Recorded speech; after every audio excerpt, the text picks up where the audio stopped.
ஜீ Tamil news நேயர்களுக்கு வணக்கம். அரசியல் நடந்த முக்கிய நிகழ்வுகளை இந்த அரசியல் அப்டேட்டில் தற்பொழுது பார்க்கலாம். வழங்குவதற்காக நான் சாமுவேல், நான் சிவராமன்.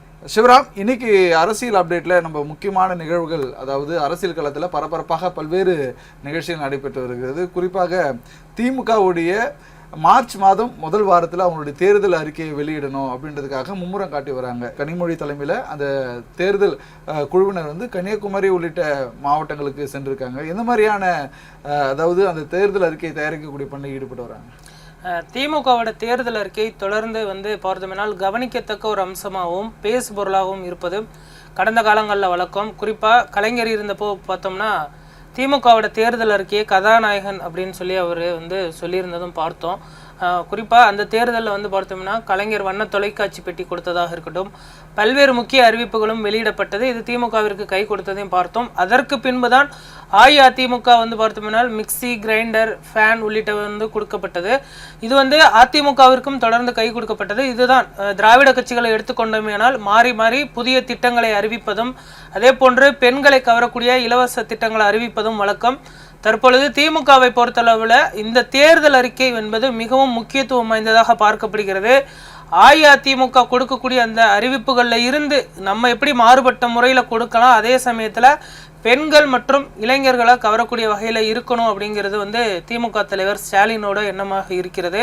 தற்பொழுது திமுக தேர்தல் அறிக்கை குழு தலைவர் கனிமொழி அவர்கள் அவர் தலைமையில் தமிழ்நாடு முழுவதும் சுற்றுப்பயணம் மேற்கொண்டு பல்வேறு தரப்பினருடைய கருத்துக்களும் தொடர்ந்து கேட்கப்பட்டு வருகிறது. விரைவில் அதற்கான அறிவிப்பும் வெளியாகும் என்றும் எதிர்பார்க்கப்படுகிறது. இதில் மகளிர் உதவித்தொகை எவ்வளவு உயர்த்தி அளிக்கப் போகிறார்கள், அதே போன்று ஏதேனும் புதிய இலவச திட்டங்கள் வழங்கப்படுமா என்று சொன்னால், கடந்த முறை பார்த்தோம்னால் கூட்டுறவு நகைக்கடன் 5 பவுன் வரை வைத்திருந்தால் தள்ளுபடி செய்யப்பட்டது. அதே போன்று இந்த முறை நகைக்கடன் தள்ளுபடி, கல்வி கடன் தள்ளுபடி சொல்லப்பட்டது. ஆனால் அது நடைமுறைக்கு வரலை.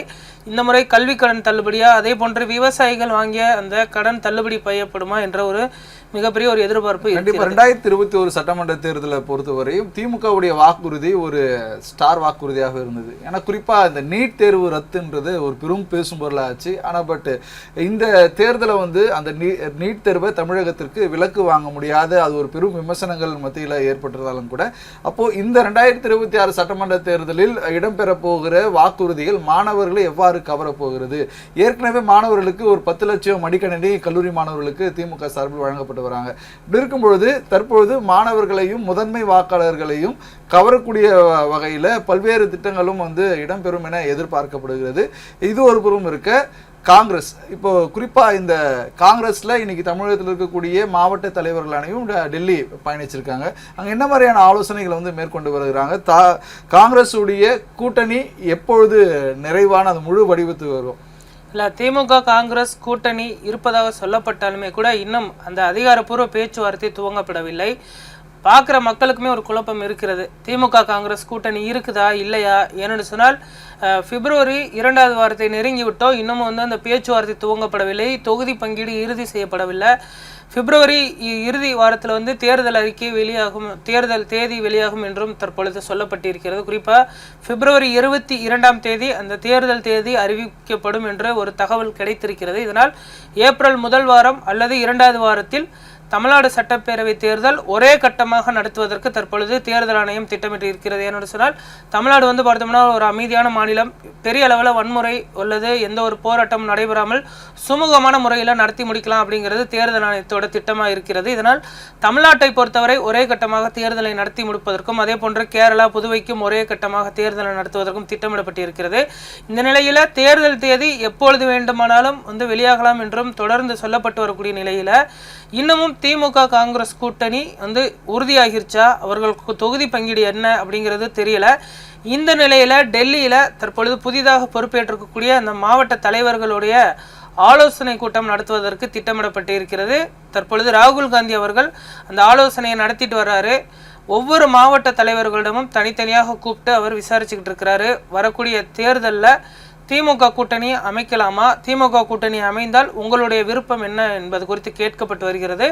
அதே போன்று தாவேகா என்ற ஒரு கட்சியும் இன்னும் கூட்டணிக்கான கதவுகளை திறந்துதான் வைத்திருக்கிறது. ஏன்னு சொன்னால் 234 தொகுதிகளுக்கும் வேட்பு மனுக்கள் பெறப்பட்டாலுமே கூட தாவேகா இந்த காங்கிரஸ் கட்சி வந்தால் அவர்களுக்கான அந்த உரிய இடங்களை கொடுப்பதற்கும், அதே போன்று ஆட்சியில் பங்கு என்ற முதல் கோஷத்தை விஜய் அவர்கள் எழுப்பி இருக்கிறாரு. இதனால் விஜய் அவர்களுக்கு வந்து பார்த்தோம்னால் துணை முதல்வர் பதவி வந்து காங்கிரஸ் கட்சியை சேர்ந்தவர்களுக்கு கொடுப்பதற்கும் விஜய் தயாராக இருப்பதாக சொல்லப்படுகிறது. ஆனால் தற்பொழுது பால் வந்து ராகுல் காந்தி கையில தான் இருக்குது.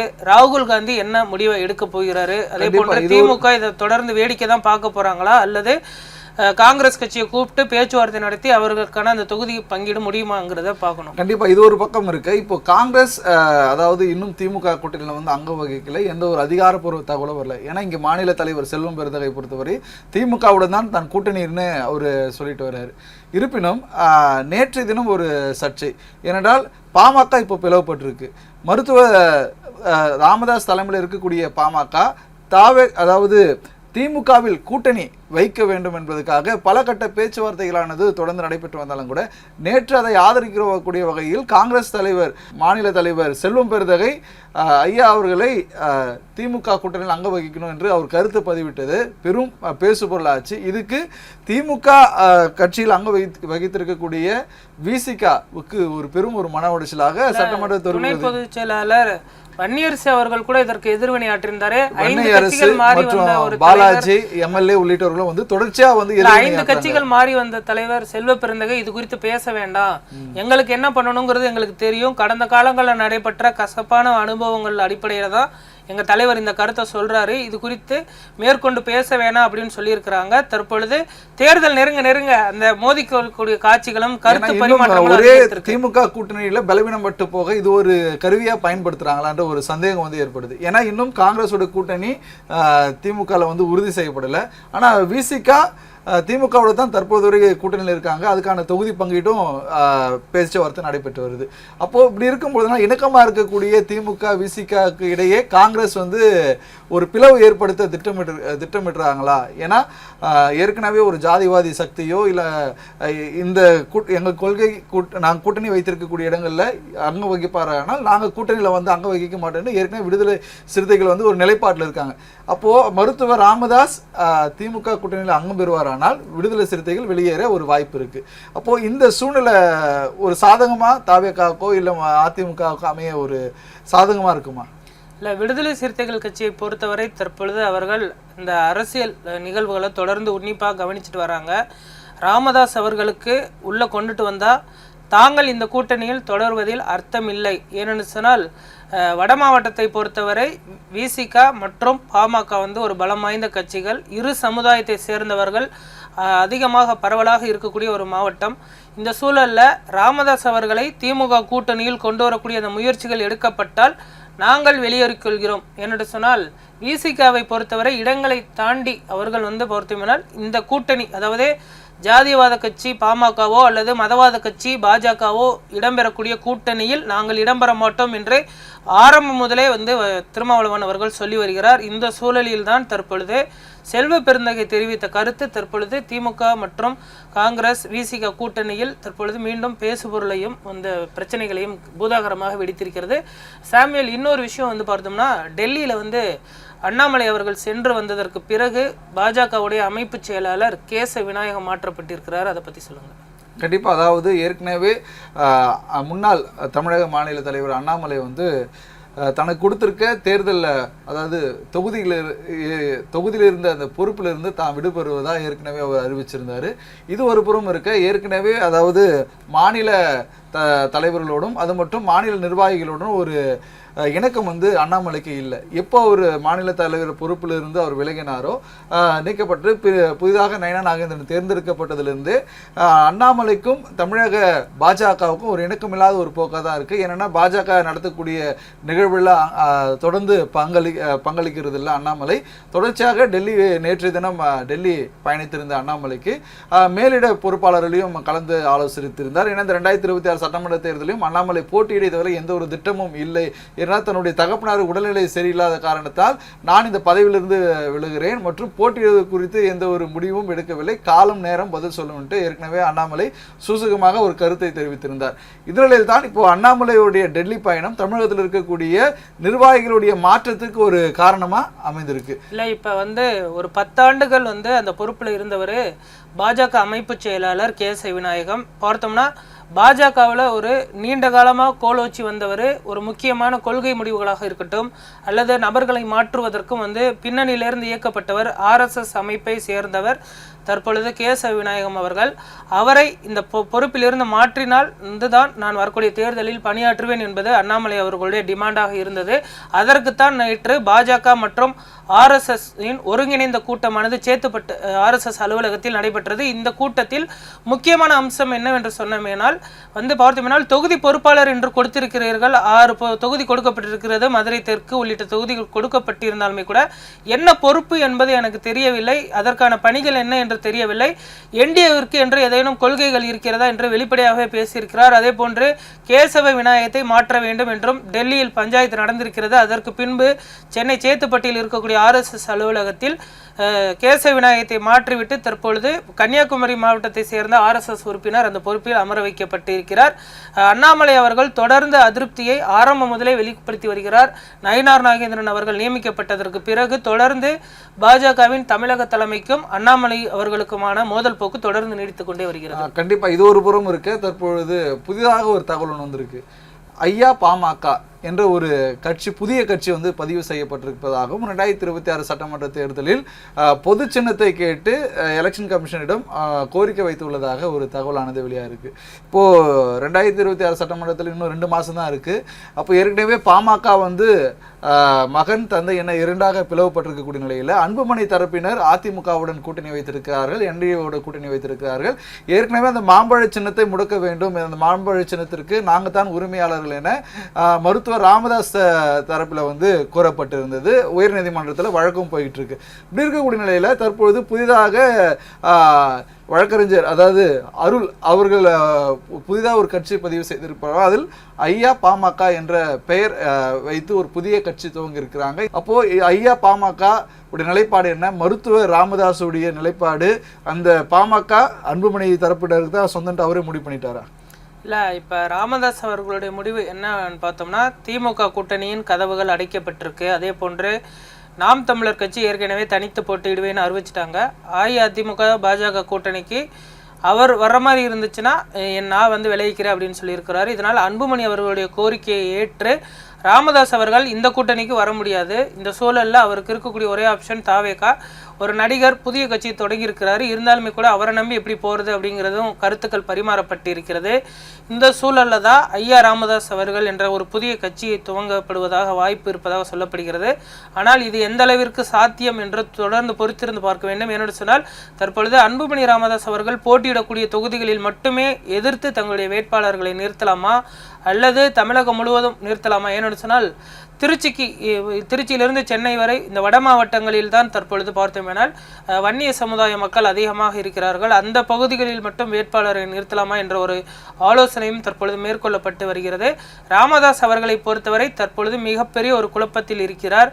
கடந்த சில நாட்களாக அன்புமணி அவர்களுக்கு கடுமையான ஒரு எதிர்வினையாற்றி வந்த ராமதாஸ் அவர்கள் தற்பொழுது மெதுவாகவும் தற்பொழுது உன்னிப்பாகவும் அரசியல் நிகழ்வுகளை கவனித்து வருவதும் பார்த்து வருகிறோம். கண்டிப்பாக இது ஒரு புறம் இருக்கு. தற்பொழுது இந்த தேர்தல் இன்னும் 2 மாதம் தான், இப்போ தேர்தல் தேதியை அறிவிக்க போகிறான்ற ஒரு நிலை இருக்கக்கூடிய நிலையில் எல்லா கட்சிகளும் தன் கூட்டணி மற்றும் விருப்ப மனு விநியோகம் இது விறுவிறுப்பாக நடைபெற்று வருது. ஆனால் தாவேகா பொறுத்தவரை, அதாவது அந்த தாவேகா பனையூர் அலுவலகம் அமைந்திருக்கக்கூடிய இடங்களில் நிறைய தனியார் வீடுகள் சொந்தமாக இருக்காங்க. இடையூறு ஏற்படுத்ததாக அந்த கட்சி தலைமை என்ன முடிவு பண்ணியிருக்காங்க, ஆன்லைன் மூலமாகவே விருப்ப மனுவை விநியோகிக்கலான்ட்டு விருப்ப மனுவை ஆன்லைன் மூலமாக விநியோகிக்கக்கூடிய பணியும் துவங்கியிருக்கிறாங்க. அப்போது அவங்களுடைய இலக்கு, அதாவது சாமானியனும் இந்த தேர்தலில் போட்டியிடணும், அவனும் விருப்ப மனு அளிக்கணுன்றதுக்காக ஒரு எளிய முறையில் ஒரு டிஜிட்டல் நுட்பத்தை தாவேகா கையாளுறாங்கன்னு நம்ம பார்க்கலாமா? ஏன்னா இதுவரை திமுக ஆகட்டும் அதிமுக ஆகட்டும், அதாவது தன்னுடைய விருப்ப மனு பெற வேண்டும் என்றால் அந்தந்த தொகுதியில் இருக்கக்கூடிய நபர்கள் ஆரவாரத்துடனும் வழிநடுக்கில் வாகனத்தை நிறுத்தி அந்த கட்சி அலுவலகத்தை தான் அந்த விருப்ப மனு பெற்று செல்வதை பார்க்குறோம். ஆனால் தாவேகா தொழில்நுட்ப முறையை கையாள்வது எப்படி இருக்கு? இல்லை, அதாவது பனையூர் அப்படிங்கிறது மிகப்பெரிய ஒரு செல்வந்தர்கள் வாழக்கூடிய பகுதி. அந்த பகுதியில் அந்த விருப்ப மனு கொடுப்பதனால அங்கே ஜன நெருக்கடியும் அதே போன்று தொண்டர்கள் கட்டுக்கடங்காமல் பனையூர் பகுதிகளுக்கு வந்துடுறாங்க. இதனால் பார்த்தோம்னா ஒரு சில செல்வந்தர்கள் இருக்கக்கூடியது டிஸ்டர்பன்ஸாக இருக்குன்னு சொல்லி வெளிப்படையாகவே போராட்டம் பண்ணியிருந்தாங்க, ஆர்ப்பாட்டம் பண்ணியிருந்தாங்க.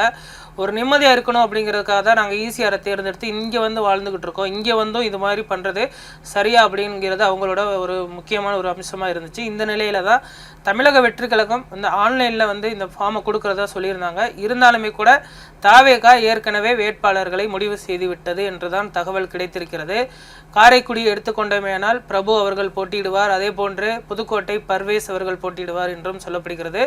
கோபிச்செட்டிப்பாளையம், செங்கோட்டையன், அதே போன்று கடலூர் மாவட்டத்தில் புசி ஆனந்த் அவர்களுக்கும், விஜய் அவர்கள் விருகம்பாக்கம் அல்லது மற்றொரு தொகுதியில் திருச்சி கிழக்கில் போட்டியிடலாம் என்றும் சொல்லப்படுகிறது. இது போன்று எந்தெந்த வேட்பாளர்கள் எந்தெந்த தொகுதியில் போட்டியிடுவார்கள் என்பது முழு விவரமும் வந்துவிட்டதற்கு பிறகும் தற்பொழுது இது மற்ற திராவிட கட்சிகளை போன்ற ஒரு ஃபார்மாலிட்டியாக தான் தற்பொழுது அவர்கள் அந்த வேட்பு மனுக்களை பெற்று வருகிறார்கள். இது ஒரு புறம் இருக்கு. தற்பொழுது இந்த தேர்தல் களம் இப்போ எல்லாமே பரப்புரைக்கு செல்லதுக்கான ஷெடியூல் போட்டிருக்காங்க. விஜயுடைய பரப்புரையும் இப்போ வேலூரில் திட்டமிட்டப்பட்டிருக்கு. இது ஒரு புறம் இருக்கு. இன்றைய தினம் விஜய் ஒவ்வொரு மாவட்ட செயலாளரும் காணொலி காட்சி வாயிலாக இந்த தொகுதி குறித்து அங்கே இருக்கக்கூடிய என்னென்ன திட்டங்கள் மற்றும் உறுப்பினர்கள் சேர்க்கை எப்படி இருக்குது, அங்கே இருக்கக்கூடிய புதிய பொறுப்பாளருடைய ஒத்துழைப்பு எப்படி இருக்குது அப்படின்ட்டு ஒவ்வொரு மாவட்ட தலைவரோடு பேசிட்டு வர்றாரு. என்ன மாதிரியான அதாவது உரையாடலாக இது அமைந்திருக்கும்? அதாவது மாவட்ட தலைவர்களுடன் இன்று மாலை பார்த்தோம்னா வீடியோ கான்ஃபரன்சிங் மூலம் விஜய் அவர்கள் ஒரு முக்கியமான ஒரு ஆலோசனை கூட்டத்தை நடத்த இருக்கிறதா தகவல் கிடைச்சிருக்கிறது. என்னென்னு சொன்னால் பனையூர் கட்சி அலுவலகத்திற்கு வந்தால் அவர்களுடைய கட்சி பணி பாதிக்கப்படும், அதே போன்று பூத் பணிகள் பாதிக்கப்படும் என்பதனால் இந்த ஆலோசனை கூட்டம் நடத்தப்பட இருக்கிறது. இதில் பல்வேறு முக்கிய அம்சங்கள் குறித்தும் அதை ஆலோசிக்கப்படும் என்றும் தகவல் வெளியாகி இருக்கிறது. மாவட்ட தலைவர்கள் ஒவ்வொருடவும் அவர் வீடியோ கான்ஃபரன்சிங்கில் பேச இருக்கிறாரு. என்னோட சொன்னால் விஜய் அவர்களுடைய சுற்றுப்பயணம் விரைவில் துவங்கும் அப்படின்னு சொல்லப்படக்கூடிய நிலையில் வரக்கூடிய சேலத்தில் 13ஆம் தேதி அவருடைய சுற்றுப்பயணம், அதற்கு பின்பு வேலூரில், திருநெல்வேலி உள்ளிட்ட மாவட்டங்களுக்கும் செல்ல இருக்கிறார். இந்த நிலையில தான் இந்த மாவட்ட தலைவர்களுடன் ஆலோசனை கூட்டம் நடத்தப்பட இருக்கு. அதே போன்று விருப்ப மனுக்களை அதிக அளவிலான தொண்டர்கள் பெற வைக்கணும். ஏன்னு சொன்னால் முதல் நாளிலேயே 10,000 பேர் பெற்றதா செங்கோட்டையன் அவர்கள் தெரிவித்திருந்தார். இந்த நிலையில தமிழக அரசியல் களத்தில் அதிக விருப்ப மனுக்கள் பார்த்தோம்னா கொடுக்கப்பட்டதா தாவேகாவோட பேர் இருக்கணும் அப்படிங்கிறது விஜய் அவர்களோட எண்ணமாக இருக்கிறது. அது குறித்தும் ஆலோசிப்பார்கள். அதே போன்று கூட்டணி உள்ளிட்ட முக்கிய அம்சங்கள் குறித்தும் இந்த வீடியோ கான்ஃபரன்சிங்கில் விஜய் அவர்கள் ஆலோசிப்பார் என்றும் தகவல் கிடைத்திருக்கிறது. தமிழக அரசியல் நிலவரம் குறித்து பல்வேறு முக்கிய அம்சங்கள் குறித்தும் இன்றைய அப்டேட் நிகழ்ச்சியில் நாம் விவாதித்து பார்த்தோம். மீண்டும் ஒரு நிகழ்வில் சந்திக்கலாம். உங்களிடமிருந்து விடைபெறுவது நான் சிவராமன். நான் சாமுவேல் எபினேசர்.